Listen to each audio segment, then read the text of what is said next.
দেখলাম যে ভরা পেটে ফল আর হাসপাতালে চল, এই পরের লাইনটা নাকি আমরা জানি না বা কেউই জানে না। সবাই গুড মর্নিং সবাইকে। তো আজকে আমার বরের সাথে আমার দুজনের মধ্যে একটা জিনিস নিয়ে তর্ক হচ্ছে।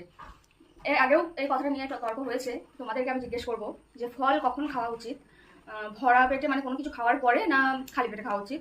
আমি জানি যে ভরা খালি পেটে জল আর ভরা পেটে ফল, কিন্তু ও আবার একটা, আমি এটা ছোটো থেকে শুনে আসছি আমার মা খুব বলতে এই জিনিসটা। ও এখন বলছে যে ভরা পেটে ফল মানে হাসপাতালে চল।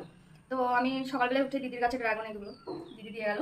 এই যে আমি ঘুমিয়েছিলাম তখন, আমি আজকে অনেক লেটে ঘুমিয়েছি, তো ওই জন্য উঠতেও লেট হয়েছে। তো ড্রাগনগুলো দিদি দিয়ে গেছে, ছাদে গাছ আছে দেখাবো তোমাদেরকে, আর কলাটা দিদি দিয়ে গেছে কলাগুলো। তো আমি তো অভ্যস্ত ভরা পেটে খেতে, মানে দুপুরে খাওয়ার পরে ব্রেকফাস্টের পরে। তো আমি এক জায়গায় দেখলাম যে ভরা পেটে ফল আর হাসপাতালে চল, এই পরের লাইনটা নাকি আমরা জানি না বা কেউই জানে না। সবাই মনে করতো তাহলে ভরা পেটেই খেতে হবে, কিন্তু এখন নতুন নতুন জানছিও। আমার বড়ও বলছে যে খালি পেটেই ফল খাওয়া উচিত, আমিও খাচ্ছি। এবার তোমরা কে কে জানো জিনিসটা আমাকে একটু কমেন্টে জানিও যে ফল কখন খাওয়া উচিত। আমার খেতে তো কেমন লাগছে একটা, কারণ অভ্যস্ত আমি ভরা পেটে খেয়ে। তো চলো, টাটা।